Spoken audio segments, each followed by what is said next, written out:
Il y a des fois, moi, je pleure. Et puis j'arrête de pleurer au bout de 3 secondes parce que je me dis ce qu'ils ont vécu. Et aujourd'hui, on ne peut plus manager, même dans le football d'ailleurs, on ne peut plus manager comme à l'époque, ça veut dire la position, la hiérarchie. Il faut que j'ai un intérêt. On te dit qu'il est beaucoup plus facile de juger que de réfléchir. Et on est souvent tous les uns les autres victimes de ça. Et c'est grâce à toi et à des initiatives comme la tienne où en fait on va prendre le temps de raconter des histoires qu'on n'a pas le temps et c'est pas l'endroit certaines fois de raconter dans des contextes.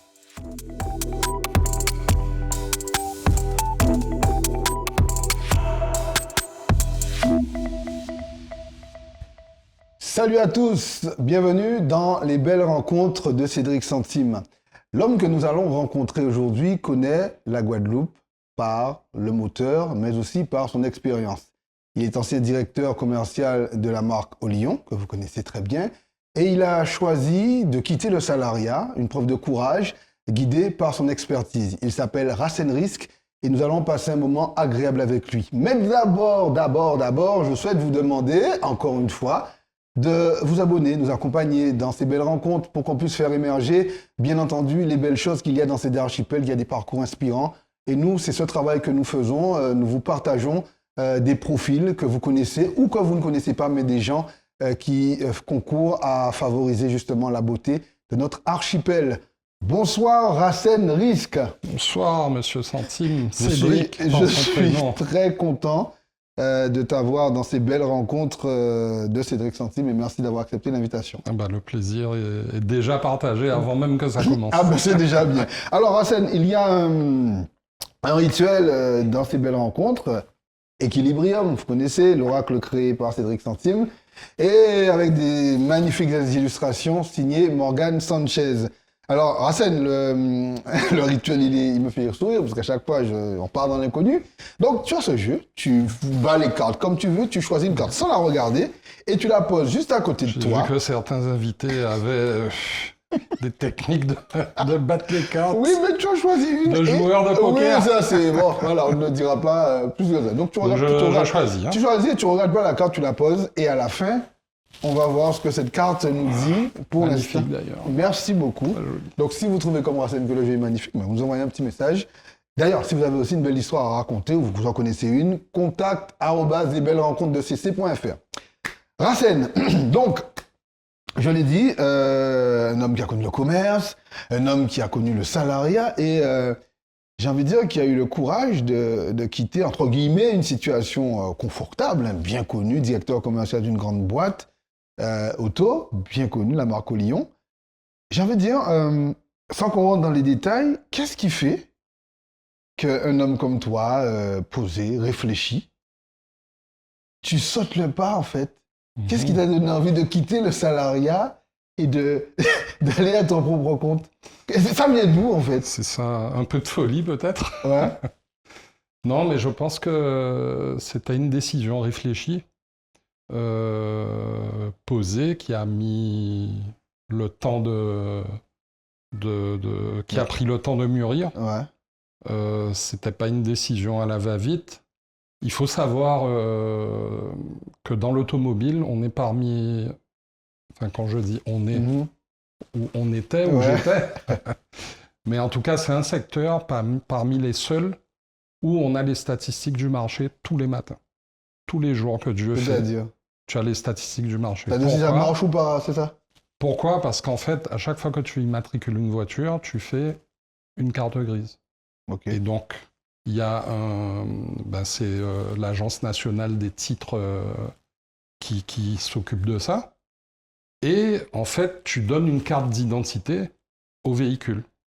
Donc, il y a un organisme en métropole qui fait la synthèse de toutes ces pièces d'identité. Donc, tous les matins, tu reçois un tableau avec, on peut citer plusieurs marques, puisque voilà, avec Peugeot a immatriculé tant de voitures, Renault a immatriculé tant de voitures. Ouais. Toutes les marques automobiles présentes en Guadeloupe qui ont immatriculé des voitures. Donc, c'est un des seuls secteurs d'activité où tu sais te positionner de manière factuelle dans tes résultats, dans tes performances, par rapport aux autres. D'accord. Donc c'est comme si tous les matins, on on t'envoyait ton analyse de sang. Ça veut dire alors, dans la santé d'une entreprise, il n'y a pas que les ventes, mais c'est quand même un indicateur important. Et quand tu es fier de toi parce que tu as vendu 20 voitures et que le lendemain, tu vois que le copain en a fait 40, tu te dis, bon, il y a des affaires que j'ai ratées. Donc, c'est vrai que c'est une pression permanente. C'est passionnant parce que j'ai appris des choses. Tu as fait combien d'années J'ai fait 14 ans en tout, quand même, chez Auto Guadeloupe. J'ai eu quand même 2 expériences avant. Ok. J'aimerais d'ailleurs en parler. C'était quoi comme expérience avant? En fait, la toute première expérience, c'est une expérience aussi extrêmement enrichissante puisque c'était avec mon père et la famille. Donc j'ai eu la chance, je suis arrivé ici, j'avais 13 mois, donc c'est comme si je suis né ici, je suis d'origine libanaise. J'ai grandi à Pointe-à-Pitre, une ville qui me tient à cœur, et la Guadeloupe, n'en parlons pas. Un pays qui me tient particulièrement à cœur. Et, donc depuis l'âge de 13 mois, tu n'as jamais quitté la Guadeloupe? À part pour faire des études à Paris. Et mon père m'avait conseillé de me faire une expérience là-bas. Et je lui ai dit non, je veux revenir travailler avec toi. Bien m'en a pris parce que c'est là où j'ai pu toucher à tous les domaines de l'entreprise. D'accord. Et c'était le commerce? C'était dans la pièce détachée automobile et dans la climatisation. Déjà, ok. Là, il y avait déjà le truc, ok. Et du coup, depuis l'âge de... Alors, peut-être coïncidence, 13 mois, 13 ans. Depuis l'âge de 13 ans, il n'y avait plus de vacances. Pas ni la plage, machin, c'était à l'entreprise, tous les matins, et tu commences au bas de l'échelle. On avait à l'époque, il y avait pas... les alarmes n'étaient pas beaucoup développées, on avait eu quelques vols. Donc, Feu, mon oncle, qui est son frère, et c'est grâce à lui qu'il est venu en Guadeloupe, le fondateur, entre autres, de Phénicia. Et qui a eu aussi une concession automobile, Honda, Mazda, Rover. C'est lui qui a fait rentrer Skoda en Guadeloupe. Et donc, il avait fait venir des chiens de garde. Et donc, tous les matins, il fallait ramasser les cadeaux que les chiens avaient laissés, leur faire à manger, et puis aller sur le terrain avec, à l'époque, les techniciens de la société de clim. Et c'était, tu vas nettoyer les filtres, passe-moi le tournevis, etc., etc. Et je sais que ça fait cliché de dire ça, mais ça donne une idée concrète bien des années plus tard, quand tu deviens manager. Oui, de ce qu'il y a derrière. Quand tu vas demander à tes collaborateurs quelque chose, tu as une idée, même si je n'ai pas connu tous les métiers, mais j'ai eu une bonne... Parce que j'ai fait caissier, j'ai fait comptable, j'ai fait... magasinier, j'ai fait chauffeur, j'ai fait livreur. Donc ça te donne une idée de la pénibilité et de ce que tu vas demander à tes collaborateurs. Donc il y a eu cette première partie. Mais quand tu vas faire des études, tu fais des études de quoi? Alors j'ai fait mon bac sciences éco à Bainbridge, et je vais voir mon père, je lui dis, tous les copains, parce qu'à l'époque... je sais, ça va nous donner une idée de ma tranche d'âge, mais à l'époque, il n'y avait pas Internet. Oui, c'est vrai. Et quand tu voulais t'inscrire en métropole, on était en francs à l'époque. Voilà, exactement. Tu devais envoyer une lettre, tu vois, des mois et des mois à l'avance. Et je lui dis, mais papa, tous mes copains envoient des lettres, et il me dit, non, les copains envoient des lettres, mais toi, tu pars pas. Je lui dis, comment ça? Il m'a dit non, de passer dès le bac à l'université et à l'extérieur, ça te fait 2 obstacles à surmonter. Tu t'inscris à l'université ici, donc je suis allé à l'UFR Visieuse, Sciences Éco. Ok. Bon, la première année, j'ai dû repasser l'épreuve en septembre, que j'ai raté d'1 demi-point. Donc c'était la première fois de ma vie que je redoublais, parce que tu sais, quand tu as 18 ans, j'ai eu le bac, j'ai eu le permis, je suis en roue libre. Tout roule. Il suffit que je sois présent. Et c'est bon. Ben non. Et c'était une expérience exceptionnelle, Fouilleul, parce que, en tout cas à l'époque, je pense aussi toujours, je dirais, c'est là où battait le cœur du futur de la Guadeloupe, quoi, parce que c'était des niveaux d'études, en tout cas de mon point de vue à l'époque, qui étaient... très élevés. Ouais. Et donc ensuite, je pars à Paris en 91. Je fais 3 ans dans une école de commerce. Entre la 2e et la 3e année, on avait 6 mois de stage. Donc mon père me dit, bah, tu vas profiter pour faire ça chez les fournisseurs, comme ça tu te fais une expérience et tout. Non, je voulais retourner en Guadeloupe, ne serait-ce que dans les 6 mois. Okay. Bon, il y avait une petite raison amoureuse derrière aussi, mais pour allier l'utile à l'agréable. Et je reviens après mes études et je commence à travailler à plein temps avec mon père, la famille. Donc c'était... Et j'ai connu aussi, si tu veux, le début de l'entreprise. Donc c'est une enseigne qui est connue, que je peux citer, qui est Marimax. Ah, et en fait, j'ai vu le premier dépôt de Marimax dans 300 mètres carrés ou 200 mètres carrés avec 5 rayonnages, quoi. Et j'ai participé, alors à l'époque j'étais étudiant, mais j'ai participé à ranger les premiers containers de pièces. C'était la première fois de ma vie que je voyais des pièces détachées. Donc j'ai vu l'évolution de l'entreprise et j'ai vu, si tu veux, bon maintenant dans le monde des startups et tout, on appelle ça bootstrap, ça veut dire c'est vraiment dès le début de l'aventure. Et j'ai vu l'entreprise croître... ça te plaisait vraiment tu n'avais pas envie de voler de tes propres ailes, ça te plaisait vraiment en fait, je ne sais pour quelle raison, la gestion d'entreprise, le monde de l'entreprise, ça m'a toujours fasciné. Je pense qu'avec le recul, puisqu'on arrivera certainement à la partie actuelle, j'espère. Oui, on y arrivera. Avec le recul, je suis, alors ça te parlera, je suis un passionné de football, malheureusement... Ah oui, allez, Girondins, c'est vrai. On va pas ouvrir ce chapitre-là. Ah, c'est vrai, les Girondins. On va pas ouvrir ce chapitre-là, c'est une plaie ouverte. C'est une plaie ouverte. C'est vrai, Bordeaux. Excuse-moi. C'est une plaie ouverte, c'est une plaie ouverte.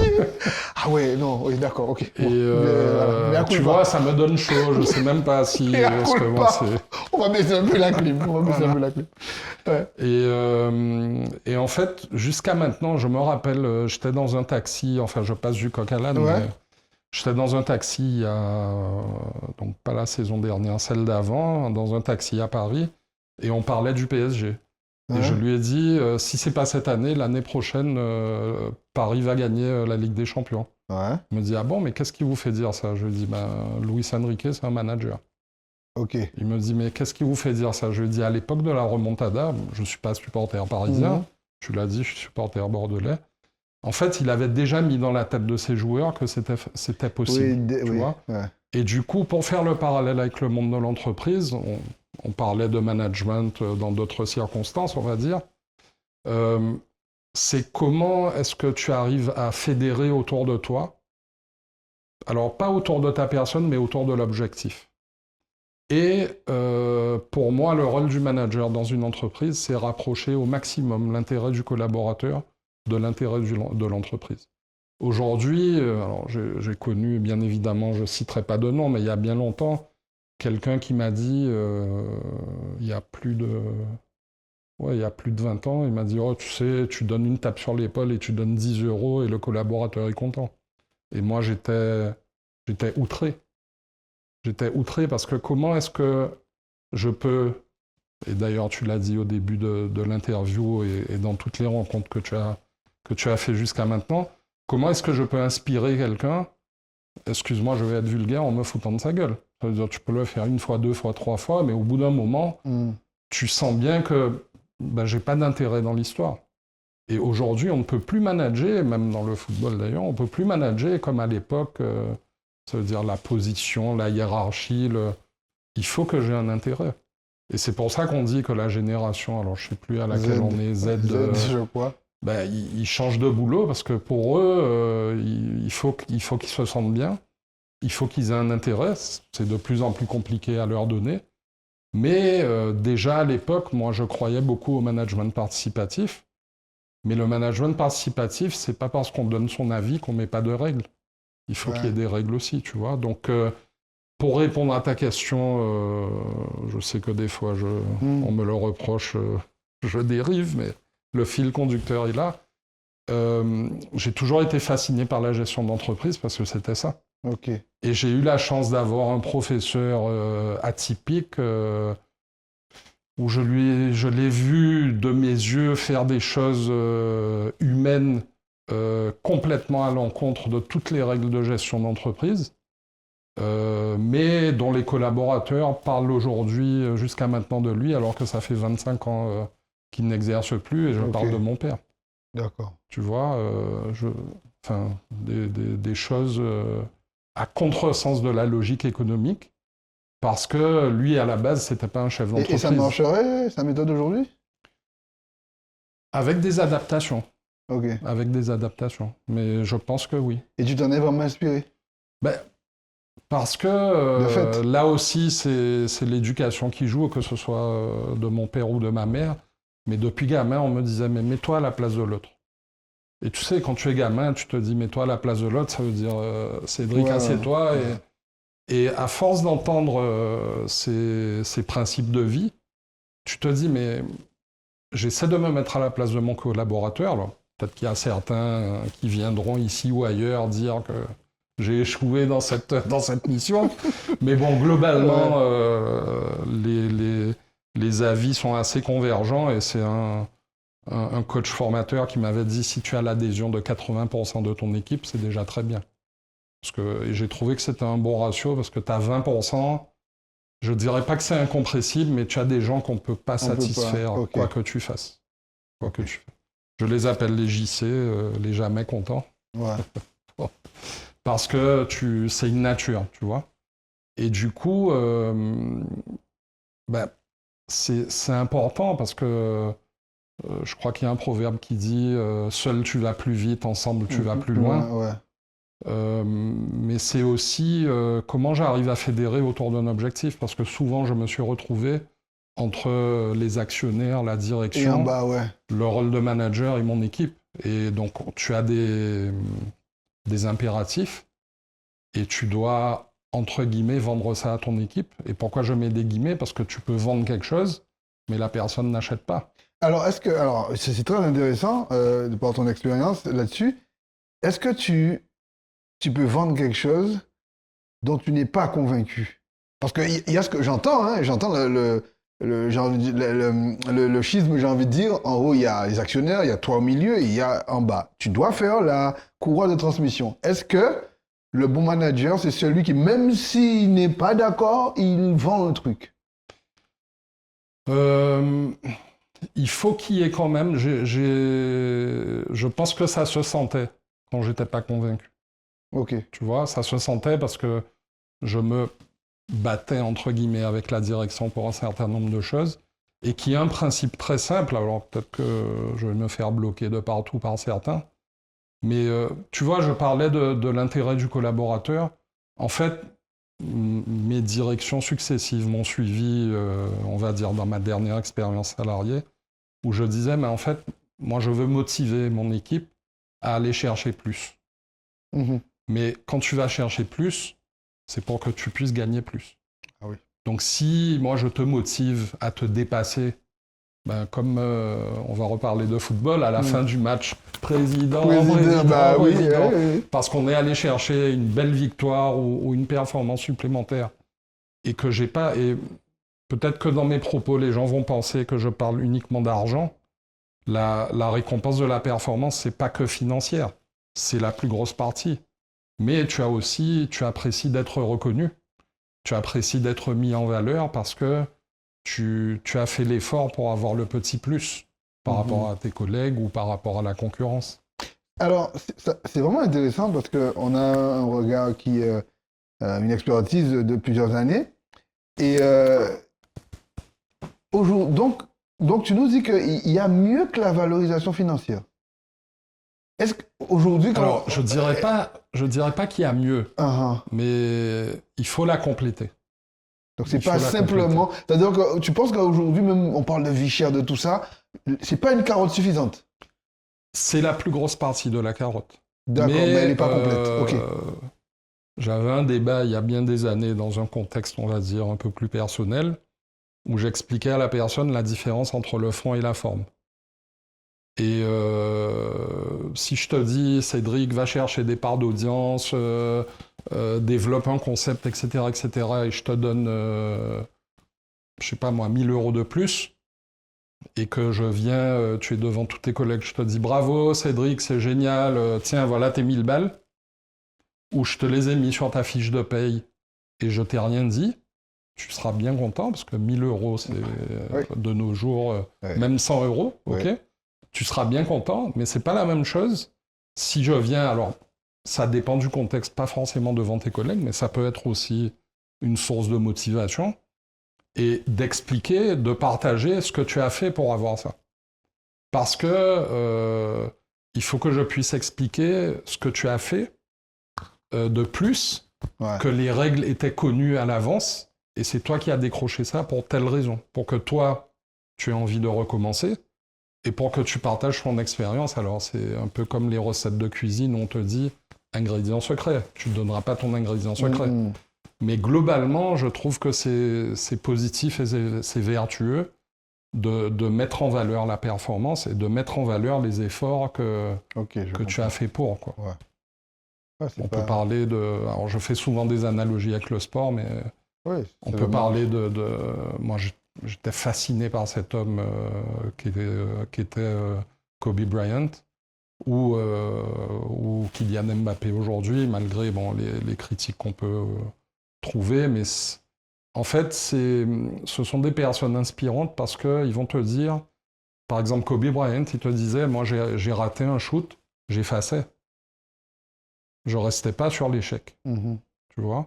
Donc, et pour revenir au marché automobile, en fait, je parle des statistiques, peut-être que certaines personnes vont dire, ouais, ce sont des chiffres. Non, c'est une mesure de ta performance tous les jours. Ouais, c'est quand même... Et c'est comme si tu as un magasin de vêtements, ou tu as une épicerie, ou tu as, je sais pas moi, une entreprise de menuiserie à Lu. La majorité des entreprises se mesurent par rapport à elles-mêmes. Ça veut dire, qu'est-ce qu'on a fait l'année dernière à la même période, au cumul où on en est, est-ce qu'on est plus, est-ce qu'on est moins? Peut-être que certaines fois, on peut avoir, maintenant avec l'IA, on a accès à plus de données de concurrence, on va dire. Mais moi, par exemple, quand je suis arrivé à Marimax après mes études, je suis allé à la douane demander les statistiques d'importation. Et c'est là où tu te rends compte que les nomenclatures douanières, je crois que ça s'est amélioré depuis. En fait, tout était mélangé. Donc, pourquoi? Parce qu'on m'avait expliqué dans ma formation en école de commerce que c'était important de connaître sa part de marché. Qu'est-ce que je représente par rapport à potentiellement tous les acheteurs de voitures. Et ça, on avait le résultat tous les jours. Ça veut dire, il s'est vendu X voitures hier ou depuis le début du mois, et toi, tu es à 5%, 10%, 15%, 20%. Donc c'est du stress, mais c'est très concurrentiel. Ah ben c'est extrêmement concurrentiel, parce qu'à une époque, il y avait une quinzaine de marques de voitures sur le marché guadeloupéen. Là, je crois qu'on est à plus de 50. Enfin, je n'ai pas les derniers chiffres, mais... Donc, et quand j'ai des gens aujourd'hui qui viennent me voir avec un projet, je leur dis jamais, non, il y a déjà des gens qui font ça. Donc, c'est pas la peine de faire, parce que le soleil brille pour tout le monde. J'essaie de faire en sorte que mes clients soient un peu plus bronzés que les autres.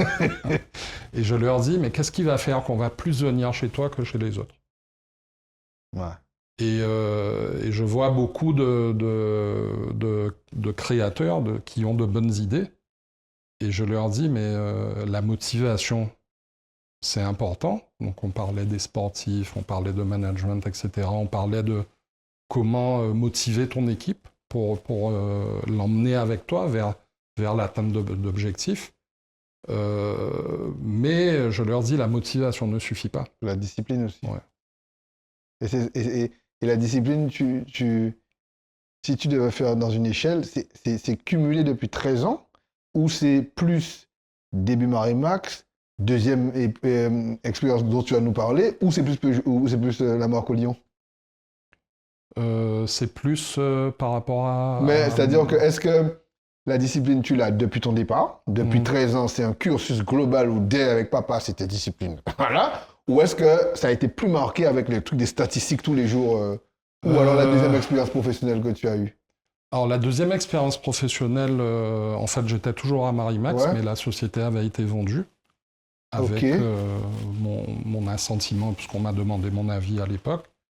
Et donc j'ai continué l'aventure et c'était aussi très intéressant parce que à un moment donné dans cette aventure, je suis devenu le patron de mes collègues, de mes anciens collègues. Ok.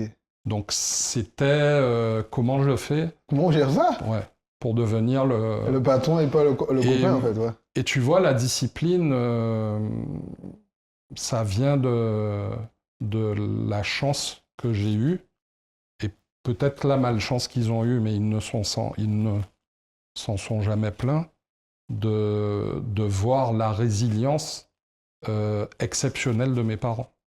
J'ai eu l'occasion de leur dire, enfin Dieu merci, ils sont toujours vivants. Bon, mon papa est Alzheimer, donc il est que physiquement avec nous et il est dans son monde. Mais j'ai eu l'occasion de leur dire, mais enfin, objectivement, pas parce que je suis votre fils.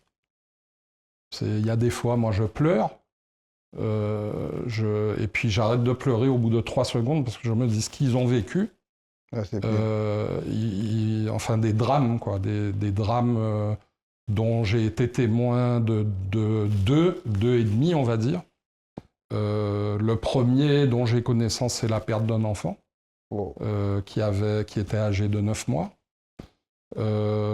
Ensuite, dans la foulée, ma grande sœur qui tombe malade, qui a, à l'époque, on ne sait pas ce qu'elle a, mais elle a la polio. Et ma mère m'a dit, je crois que j'avais 8 ou 9 ans, ouais. Et en fait, elle me dit, oui, mais ta sœur, parce que ma sœur marchait avec des béquilles et des appareils dans les jambes, puisqu'elle a eu la polio, et elle a perdu l'usage de ses jambes. Et en fait, elle me dit, oui, mais ta sœur, enfin, j'ai dû dire un truc de gamin, genre, allons-y, viens, Mais elle marchait avec les appareils, mais forcément pas... pas aussi rapidement. Et ma maman qui essaie toujours de prendre soin de la santé physique, mentale, émotionnelle de tout le monde, elle me dit, mais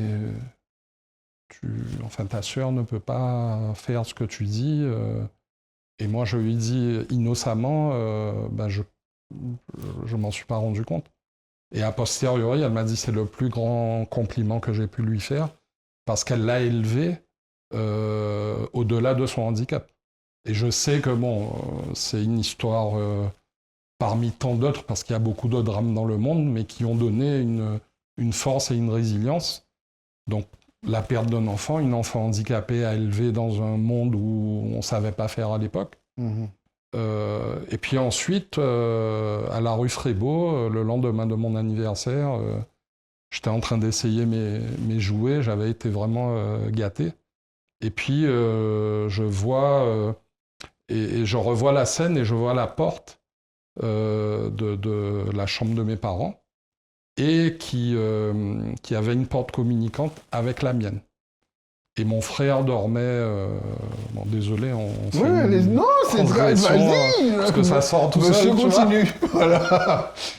Et mon frère, qui dormait normalement à l'étage en dessous, et ce soir-là, je ne sais pour quelle raison, il a dormi avec moi dans la chambre. Donc je suis assis sur le lit de mes parents, il y a la porte communicante qui est ouverte, il dort dans ma chambre, il est 8h passées, je crois.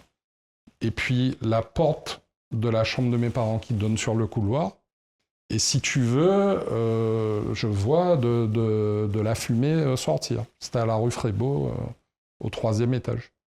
Et donc je me dis, mais c'est bizarre, j'avais 9 ans. C'était le lendemain de mon anniversaire des 9 ans. Et je me dis, mais c'est bizarre qu'il y ait quelqu'un qui fume une cigarette et qui se met juste pour me faire flipper. Et je vois que la fumée est quand même insistante, donc je réveille mon frère. Et je suis debout et je le vois qui ouvre la porte de ma chambre, du coup, qui donne sur le couloir, et quand il l'ouvre, fumé comme ça. Donc il me dit, et on m'avait offert à l'époque, c'était la mode du skateboard, et ma tante m'avait offert coudière, genouillère et casque, que j'étais en train d'essayer sans le skate, puisque j'étais dans la chambre. Et en fait, on sort sur le balcon, et on entend un brouhaha, etc. Et j'entends les gens crier, qui disent à mon frère de sauter. Et c'est un balcon en béton. Donc en fait, moi, je n'atteignais pas, donc il me portait pour montrer aux gens que... Et il disait, mais jette-le, jette-le. Moi, je regarde le truc, je me dis, purée. Ouais. Donc, il y a eu cet épisode-là, finalement, on m'a jeté, mais d'un peu moins haut. Ok. où tu vois ta maison Attends. ensemble, tes jouets, etc. Et ma mère m'a dit à l'époque, mais j'étais choqué positivement de ta réaction, parce que t'as même pas pleuré pour tes jouets, t'as rien dit, quoi. Je dis, mais... Ouais. Enfin, c'est pas jouer, en fait. Voilà, Et puis, 12 ans après, parce que je parle de résilience, et tu m'as parlé de justement cette expérience et cette discipline pour partager avec toi et avec ceux qui nous regardent, parce que c'est vrai que on en parlera aussi, on te dit qu'il est beaucoup plus facile de juger que de réfléchir, et on est souvent tous les uns les autres victimes de ça. Et c'est grâce à toi et à des initiatives comme la tienne où en fait on va prendre le temps de raconter des histoires qu'on n'a pas le temps et c'est pas l'endroit certaines fois de raconter dans des contextes. Et c'est assez intime. Donc sachez, mesdames et messieurs, que Cédric a un don pour faire sortir les confidences. Non, visiblement, je le découvre. Même moi, je vois que les autres, ça me fait plaisir. Ouais, 12 ans après, il était 3h, 4h moins du matin, mon père me réveille, il me dit, écoute, on nous a appelés, à l'époque il y avait une alarme, donc du coup il n'y avait plus les besoins des chiens à ramasser, il y avait une alarme, j'avais grandi, mais j'étais encore étudiant. Il me dit, on nous a appelés, il y a un peu de fumée au dépôt. Et viens avec moi. Donc je lui dis, bon, ok, de fumée au dépôt, bon, ok, viens avec moi, donc je m'habille. Et je descends dans la voiture et je vois qu'il y a ma mère, ma sœur et ma tante. Je dis, donc là, c'est pas viens avec fumée, moi, toute la famille est dans la voiture, qu'à y passer, quoi. Et on arrive et je vois l'entreprise, rue Ho Chi Minh à Bergevin. Te raser. Fumée. Donc, bien évidemment, il est plus facile de juger que de réfléchir. Ah ben, ils ont fait ça pour toucher l'assurance. Donc voilà, donc on était extrêmement mal assurés. Le frère de mon père, paix à son âme, a mis une hypothèque sur son immeuble. Et j'ai vu redémarrer une entreprise deux entreprises sur les cendres, quoi. Ça veut dire que le bureau de mon père, c'était une porte avec 2 tréteaux. Et j'ai vu ma mère, je pense que de ma vie, j'ai jamais vu quelqu'un avec autant de capacité de travail. Donc travailler jour et nuit. J'ai vu toutes les collaboratrices, tous les collaborateurs de mes parents à 95%, parce qu'il y en a un qui a flippé, a dit « Ah ouais, putain, la mort, en Gapati ». Rester là. J'ai vu ma sœur reconstituer la comptabilité de mémoire, parce que en fait, on était en train d'informatiser donc des comptes clients, des soldes de comptes clients, donc des clients qui avaient acheté de la marchandise et qui devaient, donc elle réclamait, et moi j'étais étudiant, donc j'ai vécu qu'une petite partie, et je voyais ces 2 personnes devant moi qui étaient mes parents, ma sœur, mon frère et les autres membres de la famille, mais bon, je vivais à la maison avec mes parents et ma sœur et ma tante, mais ma tante travaillait ailleurs, enfin ma jeune tante. Et en fait, du haut de tes 21 ans, tu regardes le truc, tu te dis qu'est-ce qu'on va devenir, quoi. Parce que tu as un bâtiment, tu as une maison, mais tu te dis il n'y a plus rien. Et donc tu es témoin de ces tranches de vie. Donc du coup, tu te dis bon, quand tu vois que quand même tout ce qu'ils ont vécu, et j'en passe, on n'a que 3 quarts d'heure, c'est ça. Tu te dis bon, qu'est-ce que moi je vais raconter, de quoi je vais me plaindre, et désolé, la réponse était un peu longue, mais pour répondre à ta question sur la discipline, il y a des exemples concrets. c'est pour donner, tu y vas, quoi. Ça veut dire que quand t'as pas le choix, tu y vas, tu recommences, et tu recommences tous les jours.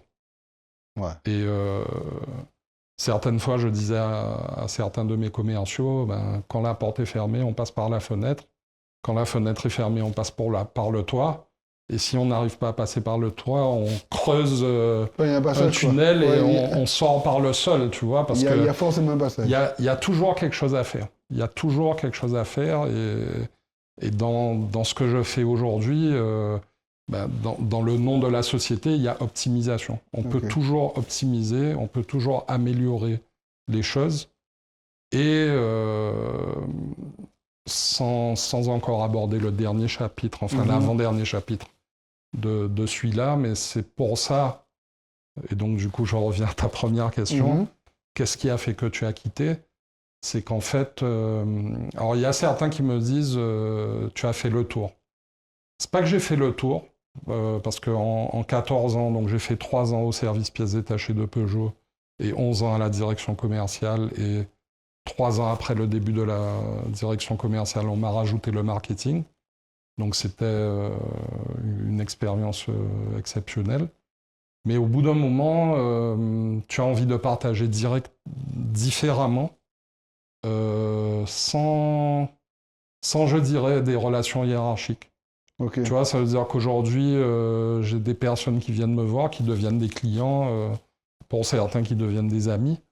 J'ai la relation d'accompagnement, j'ai la relation de conseil. Tu ne dois pas forcément référer à quelqu'un. Voilà. Alors, pas forcément dans le sens hiérarchique où je dois référer. Oui, c'est vrai que c'est très prenant et surtout quand tu as la direction, on va dire mondiale, mais pour cette partie du monde, d'une grande marque automobile qui te dit il faut que ce soit comme ça, comme ça, comme ça, comme ça. Ouais. Et qu'au bout d'un moment, tu te retrouves entre la direction à l'étranger, on va dire, entre la direction ici... Des fois, c'est pas la même chose. Des fois, c'est... Non, ça veut dire l'entreprise ici... Oui, les propos sont pas divergents, c'est les mêmes quand même. En fait, voilà, ça se passait... on va dire, ça se passait beaucoup, beaucoup mieux avec ma direction ici qu'avec... voilà. Parce que je peux comprendre, ils ont une vision globale. Ouais. Nous, on a une vision locale. On ne vend pas des voitures à Pointe-à-Pitre comme on vend à Baïf. Ouais. On ne vend pas des voitures en Guadeloupe comme on vend en Martinique et ailleurs dans les autres départements de la France, quoi. Mais alors, j'avais une question. Il y a un truc qui m'a interpellé. Tu en parlais au début.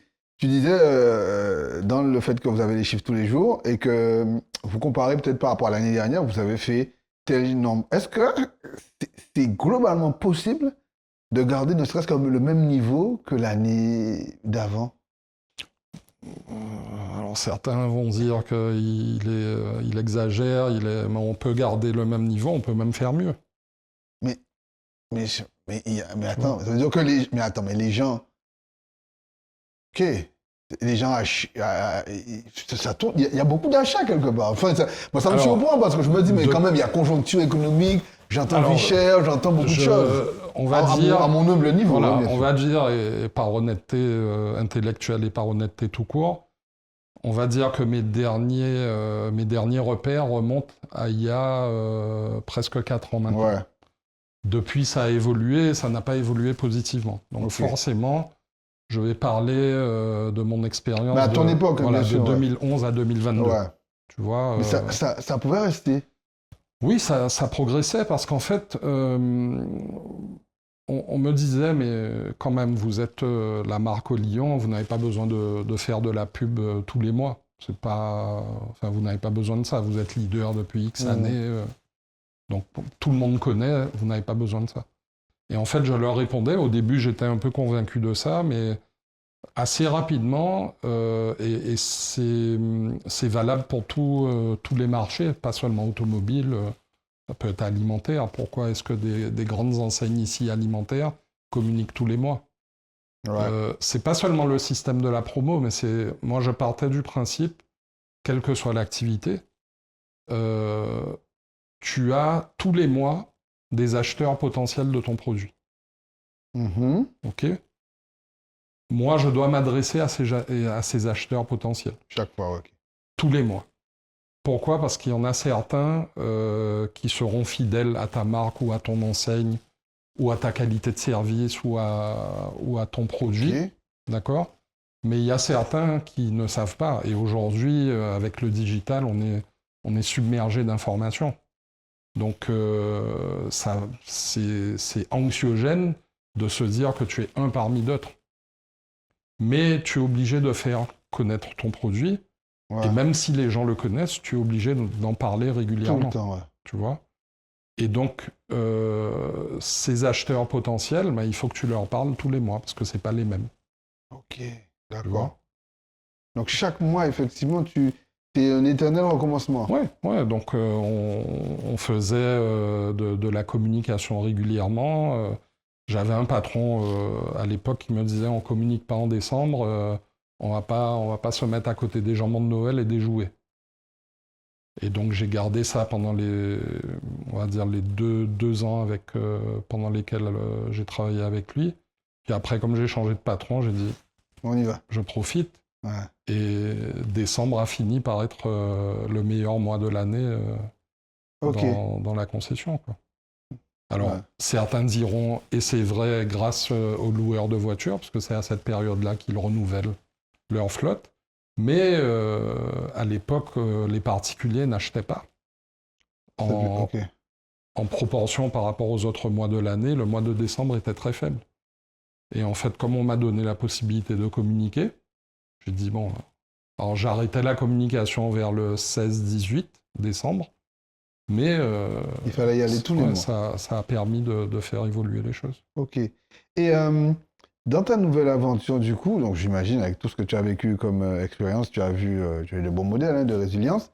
Et du coup, moi, c'est la peur, en fait. Je reste dessus quelque part. Parce que, c'est pas évident, ça a changé. Il y a pas mal de choses qui existent pour ceux qui veulent changer de voie. Et la preuve, s'il y a autant d'accompagnement, c'est que c'est quelque chose qui n'est pas évident. Et du coup, tu dis que tu n'as pas fait le tour, mais tu avais ce côté, voilà. Mais la peur, elle a quelle place? Il faut apprendre à la dompter, mais elle a une très grande place. Parce que quand tu quittes un poste de cadre Ouais. dans une entreprise qui a une magnifique histoire, une belle réputation, qui représente de belles marques, on te dit, mais tu es malade ou quoi? Tu vas aller te mettre à ton compte. Ouais. Et en fait, c'était justement la volonté de partager.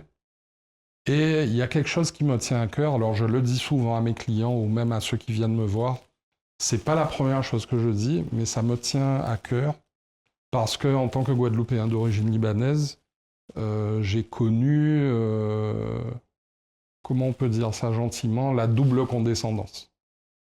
Tu vois? Du fait que tu es en Guadeloupe, tu discutes avec des gens, pour eux, on connaît les clichés sur la Guadeloupe. Et j'ai vu comment on m'a traité, comment on a traité d'autres, alors sans vouloir rentrer dans de la victimisation, au contraire, c'est pas du tout ça, mais ça me tient à cœur de changer pas seulement le regard que les autres ont sur nous, mais le regard qu'on a sur nous-mêmes. Et du coup, quand j'accompagne, alors j'ai certains très beaux témoignages sur ma page Google, de jeunes qui me disent « Ah ouais, c'est plus clair, on comprend, on sait comment on doit faire ». Donc il y a cette peur, mais il y a le plaisir de prendre, qui ressemble aussi au plaisir que m'a procuré le management, mais de prendre une situation à un point A avec quelqu'un et de l'accompagner à passer à B, à C, à D. Ouais. Et comme je parlais d'optimisation, même si on arrive à Z, c'est jamais fini. Hein, après Z, c'est AA, AB, AC. Oui, la primaire. Et le premier client, il a été facile à avoir ou il y a eu une phase de latence quand même? Je vais être franc avec toi. Je me suis dit, Racine, pour nous connaître, ouais. ça va aller tout seul. Non. Et c'est là où tu te rends compte, et bon, je pense que chacun d'entre nous ici a déjà vécu ça, entre la parole et l'acte, il y a une énorme distance. Il y a un monde, surtout quand il y a des questions d'argent. Et quand ça devient concret, oui, et surtout quand la personne te dit, oui. compte sur moi. Oui, là, c'est... T'inquiète. Ouais. Et le t'inquiète, tu l'attends. Tu commences sérieusement à t'inquiéter parce que t'as jamais d'appel, t'as jamais de recommandations, t'as jamais de... Donc pour certains, c'est l'univers. Ok. Pour d'autres, ça me tenait à cœur d'en parler aussi parce que je sais qu'il y a beaucoup de Guadeloupéens qui le connaissent. Et je parle de Saint Chardel. Donc c'est un saint libanais qui a été canonisé, etc. et qui est un faiseur de miracles. Donc lui, c'est mon DRH, c'est mon CEO, c'est mon... ouais, c'est lui qui... Et des fois, je ne dirais pas que c'est lui qui me met à l'épreuve, mais il y a des épreuves. Hein, et la place de la peur, elle est énorme, mais je pars du principe que le matin, quand tu te réveilles, on ne s'en rend pas compte. Et j'aimerais partager ça avec toi. On a 2 tonneaux qui sont vides. Et tu as le tonneau sur lequel il y a écrit peur, et tu as le tonneau sur lequel il y a écrit amour. Et tout dépend de celui que tu vas remplir et dans lequel tu vas mettre le plus d'énergie. Et tu te rends compte en fait que quand je parlais que ça me tient à cœur de partager avec nous Guadeloupéens et de se donner cette capacité à croire en nous, pas forcément pour montrer aux autres, déjà pour se prouver à nous-mêmes.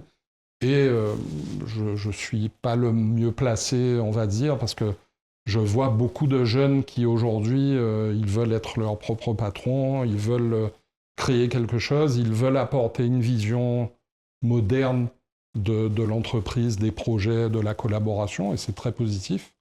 Et c'est là où, moi, ça me donne envie de partager mon expérience et de dire, tu es motivé, tu as cette volonté, tu as ton idée fondatrice, tu as ton pourquoi.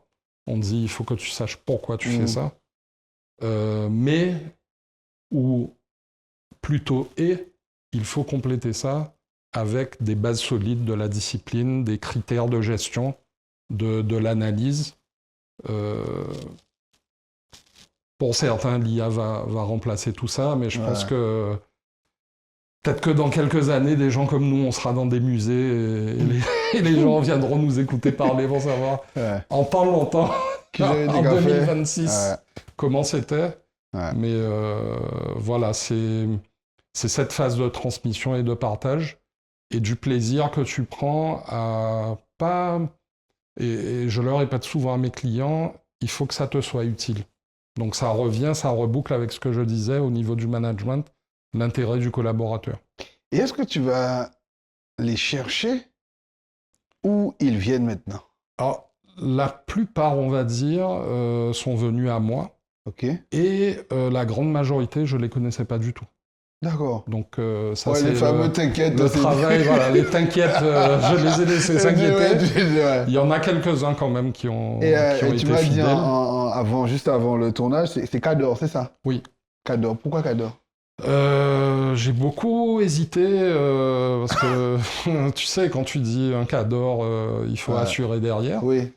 Et en fait, je me suis inspiré là aussi de mon père qui a toujours créé ces noms de sociétés. Par exemple, Soclem, c'était Société de climatisation et d'électroménager. Ok. Et ça faisait Soclem. Soclem. Et moi, je me suis dit, je vais m'inspirer de ça. Donc, qu'est-ce que tu vas être? Je vais être consultant. Et qu'est-ce que tu vas faire? Je vais accompagner. Qui tu vas accompagner? Les dirigeants. Donc, CAD. Ouais. Et je me suis dit, CAD, qu'est-ce que tu cherches à faire? Donc, tu vas accompagner les dirigeants. Pourquoi? Pour optimiser la rentabilité. Cador Consulting. Après, il faut être au niveau de son nom. Oui, ça. Voilà. Oui. Ce que je te dis allègrement à chaque fois qu'on se croise, que tu as beaucoup plus de valeur que ton nom de famille. Je laisse penser. Mais bon, ça, c'est le nom de famille, donc on y tient. Et je dis aussi que la rentabilité, c'est un indicateur financier, mais que ce sont les femmes et les hommes qui font la rentabilité d'une entreprise. Ouais. Donc c'est important d'embarquer dans l'aventure. Alors bon, comme on dit, on ne peut pas plaire à tout le monde, et peut-être que j'ai eu à arrêter certaines missions, des fois où les clients ont arrêté au bout d'un certain temps. Et ton management, Alors, tu as parlé de management participatif, mais avec des règles. C'est quoi? On entend, ceux qui ne te connaissent pas voient le ton posé, le monsieur réfléchit. Tu es quel type de manager, j'ai envie de dire, d'accompagnateur à la limite aussi, parce que tu as été manager. C'était quoi? C'était main de fer gant velours, accompagnateur. Mais moi, les règles, on les met comment? Sans être trop copain? Tu te définissais comment en fait? Mais c'est super intéressant ce que tu dis, parce que dans une de mes expériences, j'ai eu à manager mes anciens collègues. Ça veut dire tu m'as dit, ouais. Et c'est eux qui ont demandé à ce que je passe directeur. Ah, Parce qu'on avait fait venir un directeur d'ailleurs, et on avait dit justement, oui, c'est une main de fer dans un gant de velours, mais il n'a pas compris le management. ouais. Et donc, mes collègues ont demandé à la direction, ils ont dit, mais vous cherchez du monde, mais il y a lui. Mhm. Quand ce sont tes collègues qui te demandent, et qu'après, tu demandes des comptes à tes collègues, Ouais. et que c'est eux qui ont plébiscité, et c'est là où alors le mot va peut-être choquer certains, mais la beauté de la gestion d'entreprise, c'est qu'en fait, tu as des indicateurs. Et j'explique, que ce soit à mes clients, certains ne veulent pas voir, certains fuient. Moi, ça m'arrive aussi de fuir devant certains indicateurs, mais je préfère... Alors, il y a... Peut-être que ça va plus te parler, mais il y a un client à moi qui a envoyé des prospects me voir. Et il m'a dit, écoute Racine, je leur ai dit que s'ils veulent quelqu'un qui leur vend du rêve, de ne pas venir te voir. Que toi, tu vas leur mettre les yeux en face des trous, tu vas leur vendre la réalité, qui va leur permettre d'atteindre leur rêve. Je dis, waouh. Tu mets la pression. En même temps qu'adore. Hein. Voilà, il faut, comme on dit en anglais, live up to your reputation, mais après, bon, c'est... Et je pense que mon histoire familiale que j'ai racontée, m'aide à... Même si mon père me laissait rêver très souvent, et aujourd'hui... parce que bon, j'ai pas parlé de la période où je me disais, bon, Bouga dépassé, le gars est... Ah, il y a cette période-là aussi? Ah oui, c'est... Ah ouais, l'ancien temps. Il n'est pas... Bon, je l'écoute, mais... il est bien gentil, mais voilà. Maintenant, c'est en répétant ses conseils que je gagne ma vie, tu vois. Ah ouais. Et c'est quelqu'un qui est né dans les années 30 du siècle dernier. Et en gros, je suis en train de répéter ce qu'il me disait, et je trouvais qu'il était dépassé. Et donc, c'est... Le management, pour moi, c'est peut-être aussi l'éducation de ses enfants. C'est du management aussi. Justement, tu es quel type de papa? Faudrait demander à mes enfants. Je te pose la question, puisque j'ai pas le plaisir de les avoir avec toi. Faudrait demander à mes enfants, mais j'essaie d'être juste, et au final, là aussi, j'ai rien inventé. Je pense que j'adopte les principes d'éducation de mes parents. Ça veut dire, je te donne le cadre, mais fais ta propre expérience. Ça veut dire, tu te casseras peut-être la figure, mais c'est comme ça qu'on apprend. Donc, je te donne mon avis, mais parce que j'ai fini par comprendre qu'il n'y a pas de recette toute faite. Et que j'aurais beau te raconter, il y a un proverbe libanais que j'adore qui dit quand tu veux comprendre quelque chose, ne va pas demander au médecin, va demander à celui qui a souffert. Ah ben oui. Alors, le conseil de l'ordre des médecins va peut-être me sauter dessus, mais en fait, c'est ce que ça veut dire, parce qu'au début, je le comprenais littéralement, mais ce que ça veut dire, c'est que tu as celui qui a appris, et tu as celui qui a vécu la chose. Ça ne veut pas dire que celui qui a appris n'a pas la connaissance, mais s'il a appris, il a vécu le truc, il saura mieux de quoi il parle. Et il saura mieux t'éviter les écueils ou te motiver ou te manager, te coacher, t'accompagner. Parce que alors mon slogan, c'est « Votre réussite est ma réussite ».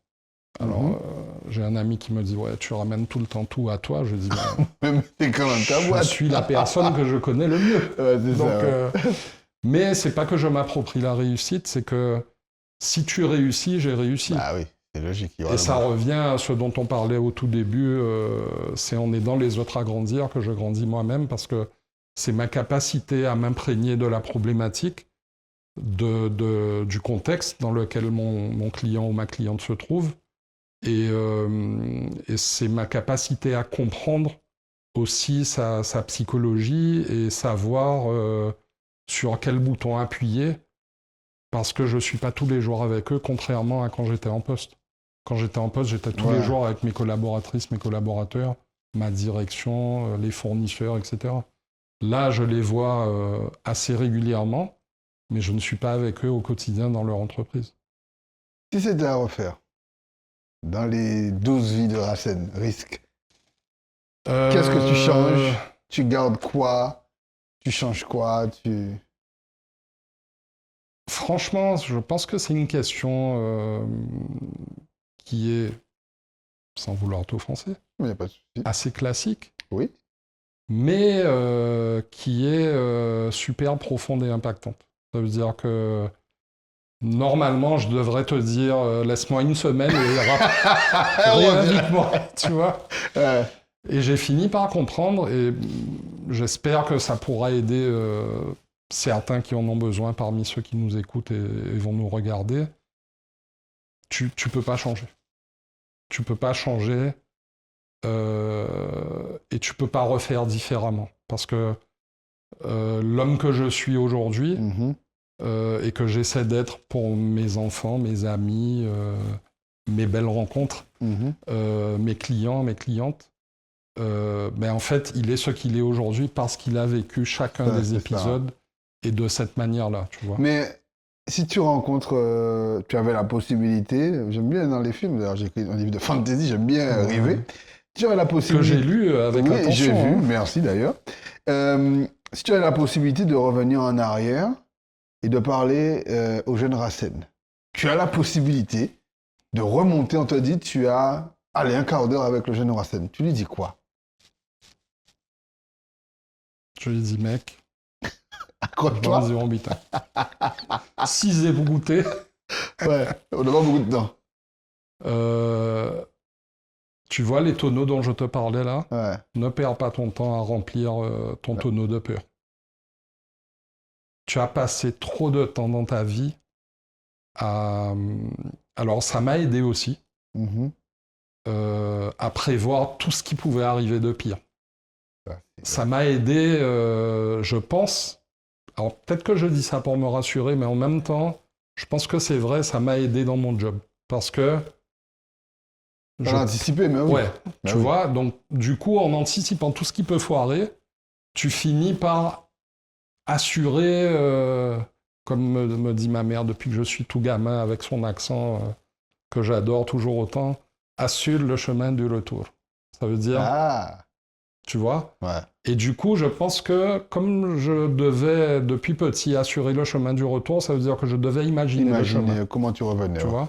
Mais si j'avais un quart d'heure avec le petit Racine qui a grandi dans les rues de Pointe-à-Pitre, qui s'est imprégné de...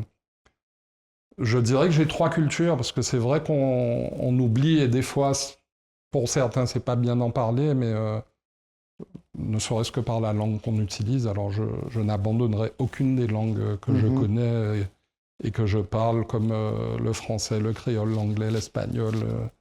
et le libanais, mais j'ai grandi dans cette ambiance. On a quand même la culture française. Tu vois, ça nous habite, ça habite une partie de nous. Ça nous a appris certaines choses, positives comme négatives. Et bien évidemment, je ne parle pas de l'histoire horrible qu'a subi ce pays.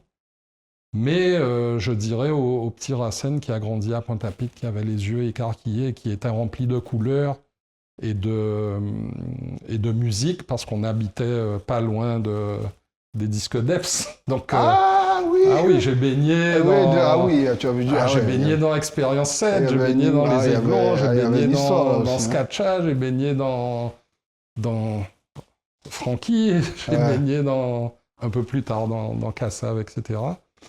Et je lui dirais... Ouais, enlève la peur. Ça, je pense que ça m'a freiné sur beaucoup de choses. Est-ce que tu dirais ça, mais est-ce que concrètement, tu as le choix à ce moment-là? Alors, par rapport au drame que ma famille a vécu, ça marque, hein, puisque j'en parle des années après. Mais je dirais, c'était pas la peur de ne pas réussir, mais c'était la peur de qu'est-ce qui va se passer. Et au final, ben, la résilience de mes parents, c'est qu'on finit toujours par s'en sortir. Mon frère dit souvent, il n'y a que la mort qui n'a pas de solution. Ouais. Et pour certains, et encore, parce que bon, j'ai appris à savoir que je suis de passage dans cette vie-là, et puis que je continuerai a priori après celle-là. Mais quelque part, ça m'a servi, et je pense qu'en d'autres occasions, ça m'a desservi aussi. Et la machine va nous emmener dans le futur. Dans 10 ans, tu as la possibilité de rencontrer Racine Ries dans 10 ans. Tu lui demandes quoi? Dans 10 ans, ben, je vais lui poser la question, est-ce que tu as eu raison et que tu l'as vécu et que tu l'as ressenti qu'en aidant les autres à grandir, tu as grandi aussi? Ah, ok. Tu vois? Ouais. Je me suis posé aussi pourquoi c'était important. Est-ce que c'est quelque part une preuve que j'arrive à me faire comprendre?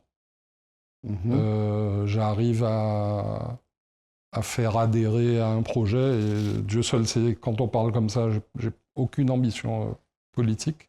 Mais c'est important pour moi J'aurais aimé, tu vois, avoir cette fibre pour parler d'un projet Guadeloupe, mais d'un projet, souvent, je disais à mon fils, quand il venait, il me pitchait un projet ou une idée qu'il avait et tout. Je lui dis, mais tu sais, la bande-annonce, c'est pas le film. Donc, tu as beaucoup de personnes qui te font une bande-annonce, waouh! Mais moi, j'aime bien regarder le film, j'aime bien regarder le jeu d'acteur, j'aime bien regarder. Et en aidant les autres à grandir, je grandis moi-même, je mets beaucoup d'énergie, des fois à mes dépens, pour être cohérent. Je dis ce que je fais ce que je dis. Et quand je ne peux pas faire, je dis je ne peux pas faire. Tu refuses des clients? Oui, ça m'est arrivé. C'est arrivé aussi que des prospects refusent ou n'acceptent pas ma proposition. Parce qu'on sent quand même qu'il y a un lien là entre le client, pas quand même, il y a un lien entre celui que tu accompagnes et toi. Ça va plus qu'au-delà de je vends un truc. Il y a, moi je sens qu'il y a un maillage là. Parce que je ne fais pas du prêt-à-porter. Ouais. C'est-à-dire je fais du sur-mesure. Parce que si j'arrive à m'imprégner de ta problématique, si j'arrive à m'imprégner de ton mode de fonctionnement, je pense que c'est une preuve aussi de ma capacité de compréhension et de trouver la solution qui te convient. Elle peut te convenir sur un certain temps et après tu as envie de faire autre chose, ou tu as envie de faire différemment, ou tu as envie de continuer justement ces principes-là. Mais même ça m'est arrivé de dire, je pense que c'est bon, maintenant tu peux continuer. Si tu as besoin, bien évidemment, je serai là. Ou à contrario, de sentir que je ne serai pas aligné avec l'histoire que la personne me raconte. Okay. Ça veut dire qu'on parle de cohérence, on parle d'alignement. C'est important pour moi d'être en accord avec moi-même. Donc si je dois vendre quelque chose, on parlait de produits, on parlait d'automobile. Je ne sais pas si on a le droit de le dire, mais tu étais une de mes affaires. Oui, je crois. Ah, mais c'était plutôt une belle aide. Hein, voilà, parce que après Maria, on s'en rappelle. Hein, ouais, voiture qui a pris l'eau. Je me rappelle très bien. Et on m'a toujours dit que le meilleur commercial, c'est celui qui est convaincu par son produit. Aujourd'hui, mon produit, c'est de l'accompagnement. À l'époque, c'était un véhicule. Enfin, qui est vraiment convaincu. On est d'accord. Vraiment, oui. Qui y croit. Hein. Oui, parce que, en fait, je ne vais pas te vendre quelque chose que je n'aurais pas acheté moi-même. Parce que, attention, il y a des commerciaux qui sont aujourd'hui tel endroit, Et tant mieux pour eux qu'il y a une promotion qui se retrouve ailleurs et qui sont aussi convaincus que la semaine d'avant. Oui, Et oui, ça existe. Oui. Hein. Ah, moi, j'ai déjà vu ça oui, aussi. mais tu peux être dans un magasin de téléphone et vendre plusieurs marques de téléphones différentes. On est d'accord. Après, quand je dis convaincu de son produit, c'est pas genre mon produit, parce que j'ai connu aussi des commerciaux comme ça que j'ai dû reprendre. Tu peux vendre ton produit sans dénigrer celui du concurrent. D'ailleurs, c'est suspect de dénigrer celui du concurrent. Ouais. Tu vois ? Moi, je te parle de ce que ça va t'apporter et de ce que tu vas ressentir dans ce que ça t'a apporté. Et après, quand tu vas vivre l'expérience, que ce soit dans mon accompagnement ou dans la voiture, ou dans la pièce que je t'ai vendue, ou dans d'autres choses que j'ai pu vendre aussi à l'époque, ben, je vis ici, hein, tu sais où je travaille. Oui, c'est sûr. Ouais. Donc voilà, si je t'ai raconté des cracks. Après, bon, c'est pas moi qui l'ai fabriqué non plus. Là, oui. Ça, c'est clair. Là, oui, c'est moi qui fabrique. Donc, là, c'est du producteur au consommateur. Donc là, si on remet en question la qualité de ma production, je dois répondre tout de suite. Et est-ce que ça t'arrive, je sais que tu vas me répondre oui, mais est-ce que ça t'arrive de te tromper? Bien sûr. Ça m'arrive, je ne dirais pas tous les jours. C'est quoi, c'est les objectifs que, par exemple, qu'on peut ne pas atteindre qui font que tu te trompes, ou c'est la manière d'aborder les choses? Ou est-ce que même en atteignant les objectifs, on peut se tromper? Alors, ça fait plusieurs questions.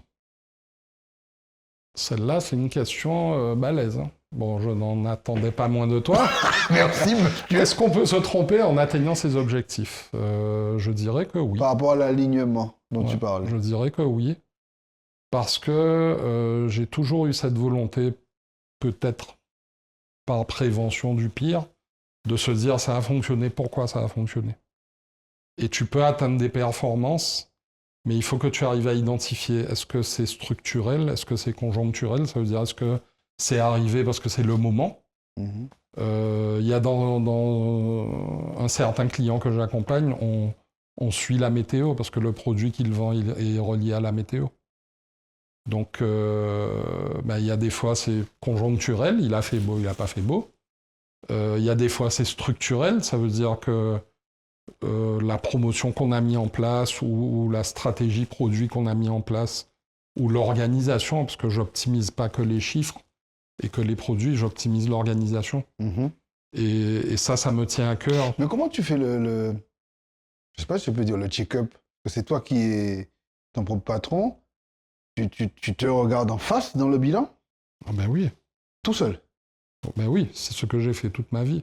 Okay. J'en parlais il n'y a pas longtemps à une amie, je lui disais qu'à l'époque, des débuts de l'informatique, j'étais pendant les vacances chez mon père, donc j'avais évolué un petit peu, j'étais plus sur le terrain en train de filer les outils et de nettoyer, de ranger les pièces, j'étais au bureau dans les analyses, et je faisais le compte de résultats à la main sur une feuille A3, avec la règle, des couleurs, du rouge, du bleu, etc. Parce que quand je parle de rentabilité, c'est un indicateur financier, ce sont les hommes et les femmes qui le font, je me répète. Mais en fait, on va revenir, je fais souvent cette analogie avec l'automobile. Quand tu montes dans ta voiture, tu démarres, tu as tous les indicateurs qui te permettent de savoir est-ce que tu pourras aller jusque là où tu veux aller. Dans une entreprise, je suis agréablement surpris, et tu serais étonné du nombre d'entreprises qui n'ont qu'un seul indicateur. C'est peut-être le compteur de vitesse ou la jauge à essence. Et ça fait des années qu'ils sont là. Et moi, je leur dis, c'est bien, mais dans le contexte dans lequel on est, il faut que tu aies des indicateurs sur la température du moteur, sur ton compte tour, sur la pression des pneus, sur l'état de ton moteur, etc., etc. Et ça se transpose facilement à l'entreprise. Donc, je ne peux pas vendre quelque chose que je n'achèterais pas moi-même. Donc, moi, mes indicateurs... Alors oui, c'est différent, parce que j'étais manager dans des business où on avait des points de vente physiques, on avait des collaborateurs, on avait du stock. Là, j'ai pas... Enfin, oui, j'ai un point de vente, c'est mon bureau, mais c'est un bureau, quoi. Je suis pas... sur une rue passante. J'ai pas de stock, donc j'ai pas de produits à vendre. La seule chose que je vends, c'est mon savoir, mes méthodes et ma capacité d'adaptation. Donc je suis passé, si tu veux, de l'analyse mensuelle, où le mois n'a pas fonctionné, qu'est-ce qu'on fait? Donc j'ai gardé ce réflexe-là, mais dans le métier que j'occupe, le temps d'analyse est plus long. C'est sur plusieurs mois. Ouais, tu as un recul plus... Mais oui, j'ai les chiffres et quand ils sont pas bons, je me convoque et C'est ça. entretien correctif. C'est ça. Ben oui. Qu'est-ce que tu as pas fait? Qu'est-ce que tu as pas fait suffisamment? Qu'est-ce que tu pourrais faire de mieux? Est-ce que tu as été pertinent? Est-ce que tu t'es pas laissé envahir par la peur ou par l'ego ou par le charme de ta cliente? J'en sais rien. C'est un sacré exercice, hein? Faut se Euh, regarder vraiment en face, hein? ouais, parce que ben, tu sais que, comme on dit, mentais pas ni mémoire. Ouais. Ah ouais. Donc, si je commence à raconter des mensonges à mes clients, je vais vite me perdre dans ce que je leur raconte. Et je ne serai pas aligné avec ce que j'ai envie de transmettre et la manière dont j'ai envie de le transmettre. Ok. Racine, on arrive au moment, il y aura un autre épisode, parce que non, la vie de Racine, elle est... Ah, merci, moi, je suis content, merci. parce que la vie, il y a plein de trucs à raconter, ça dépasse pas mes espérances, mais si j'ai choisi d'inviter Racine, parce que c'est une belle rencontre, ça, je le redis. Et d'ailleurs, je le dis pour ceux qui nous écoutent aussi, ça s'appelle les belles rencontres de Cédric Centime. C'est pas... Voilà, donc si je reçois déjà... Abonnez-vous. Ce serait déjà bien. Voilà. Hein, Moi, je l'ai fait. Ah oui. Et franchement, j'apprécie énormément parce que... et je sais que je n'ai pas ton talent, mais j'aurais vachement aimé t'interviewer. Ah non, mais... Parce que je pense que tu as beaucoup de belles histoires et peut-être de moins belles à raconter. Ah, c'est possible, c'est possible. Et il faudrait qu'on fasse un truc inversé, tu sais. Alors, je vais te dire un truc. On parle du métaverse. Tu vas pas me croire, mais je pense que tu sais, parce que tu as cette ouverture d'esprit. Il y a une quinzaine de minutes, je sais pas pourquoi ça m'est passé par la tête, je me suis vu me lever et la personne en face m'interroger. Je sais pas. Ah ben tu vois. C'est un truc, c'est hallucinant. Laisse-moi faire ça. Non, on va le refaire une autre fois. Racine, donc le moment que j'appréhende, parce que là je me mets à jouer à la roulette russe, ne me demande pas pourquoi, je ne sais pas. Voilà. Mais ce qui est de bien dans la roulette russe, c'est qu'il y a des fois où c'est pas tout le temps que la balle sort. C'est ça. donc voilà. Après, ça peut être une balle avec une rose. Oui, une rose, très bien. Voilà. Ou bien un bon petit verre de exactement, vieux, une balle d'amour, on va dire ça comme ça. Tu vas tourner la carte et tu vas nous dire ce que tu veux, ce qu'elle dit. C'est parti. Oh, c'est quoi? Excellent. C'est quoi? Non. Ah non. Non. Non. Alors je ne sais pas non à quoi, ou non à qui, mais non. Non, N-O-N, hein, pas... Ok. Pas, je montre la carte. Alors là, la carte non. Mais écoute, là je vais lire parce que là j'avoue. Alors il y a plusieurs. Je suis perplexe, mais On va lire le texte. j'ai appris à accepter les cadeaux de la vie. Eh oui, c'est peut-être Monsieur Charbel Par contre, ouais, je vais m'hydrater hein, parce que j'ai peur de ton petit bouquin là. Alors, mais non, il n'y a pas de peur à avoir. Alors le nom, j'ai envie. Alors c'est ça le problème, c'est qu'on a fait le petit, on a fait le livret. Mais effectivement, il n'est pas encore numéroté, donc on va, ça, tu sais ça très bien. On commence et on fait des erreurs, on ajoute d'autres choses. Alors le nom, on va y arriver. C'est pour ça qu'on a besoin de personnes pour optimiser tout ça. on va dire ça comme ça. Alors c'est bizarre. Bon, je sais pas. C'est marqué, cette carte vous donne une réponse claire à la question que vous vous posez. Mais attention, le non ne signifie pas que ce sera toujours le cas. Peut-être que ce n'est juste pas encore le moment qu'il vous attend et que vous attendez que tout soit aligné pour la réalisation de votre projet. Ne percevez pas la réponse comme un échec, mais plutôt comme une bénédiction, vous évitant de vous fourvoyer, ce qui pourrait avoir des conséquences plus agréables pour vous. Voyez toujours dans la mesure du possible et acceptez le verdict du non en l'accueillant avec toute la gratitude que vous pouvez lui conférer. Parfois, on s'arrête à la déception du moment et ce n'est que bien plus tard, on se rend compte des aspects positifs de ce que l'on considérait comme un échec. Il n'est pas rare de voir l'univers nous protéger de nous-mêmes. Acceptez donc que le non fasse partie intégrante de l'équilibre universel. S'il n'existait pas, vous ne connaîtriez pas la valeur du oui et ne pourriez l'apprécier comme tel. Je préfère le texte que la carte. Hein. Il te parle le Mais texte? bon, le texte ne peut pas aller sans la carte. Donc, non, ça me parle parce qu'il y a des orientations stratégiques à prendre dans l'entreprise. Et, Sérieux? bien sûr, il faut se remettre en question. Aujourd'hui, l'IA peut me remplacer facilement. Ok. Je dirais en théorie. Ouais.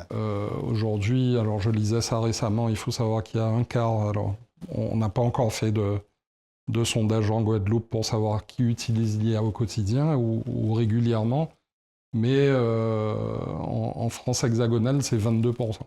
Ah, quand même. Ouais. Et donc je vois l'évolution dans mon métier, dans d'autres métiers, Ouais. et il faut vraiment s'y intéresser de très très près. Ok. Pour moi, c'est une révolution. Alors, il y a certains qui disent oui, mais il y a eu la révolution agricole, il y a eu la révolution industrielle, il y a eu la révolution Internet, etc. Là, on n'a jamais été. Enfin, je suis très très inquiet parce que j'ai l'impression que nos responsables, ceux qui sont censés nous diriger, nous guider, n'ont pas encore pris l'ampleur de ce qui nous attend. Ouais. On a des choses assez extraordinaires avec l'IA, effectivement. Par contre, peut-être pour te rassurer, alors je suis bien content parce que moi je me suis dit le nom, ça dit quoi? Si ça te parle, c'est tant mieux. Encore une fois, ça parle à l'invité, bon, donc je te dis merci. Oui. Mais moi, ce qui me rassure, quand on transpose à ton parcours, l'IA ne peut pas avoir vécu la résilience de papa, de Racine, de la maman de Racine. L'IA ne peut pas avoir vécu... Alors, l'IA a des situations... emmagasiné des milliards de situations où telle personne a fait telle chose, mais l'expérience vécue, ça je pense qu'on a quand même... l'expertise qui vient de l'expérience vécue, comme tu disais, c'est exactement l'exemple que tu donnais par rapport à celui qui a appris et celui qui a vécu.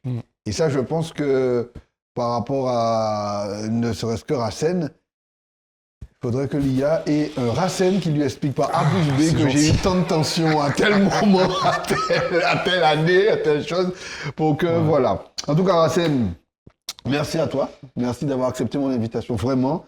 Je suis vraiment honoré de t'avoir reçu parce que je me suis dit, effectivement, déjà Racine fait partie de mes belles rencontres. Alors, pour la petite histoire, c'est l'une des personnes qui, dans mon parcours, ma vie d'homme, m'a aidé, voilà. Je ne vais pas en dire plus.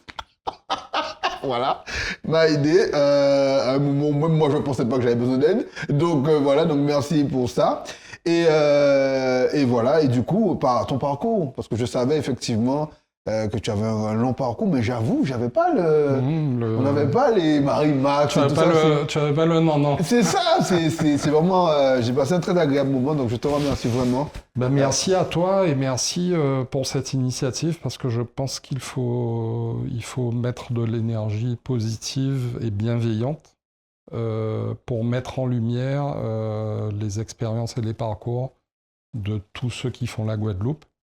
Je pense que tu vas recevoir aussi des gens beaucoup plus jeunes, des gens qui ont des expériences différentes dans différents domaines.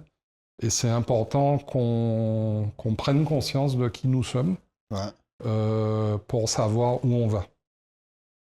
Merci. Merci à toi de m'avoir permis de partager ça. Mais c'est que le début. Et j'insiste pour faire l'inverse. Bon, je n'aurai pas les compétences de questions, mais j'essaierai de regarder tous les épisodes. Non, mais moi, je te promets, j'ai eu je me suis dit...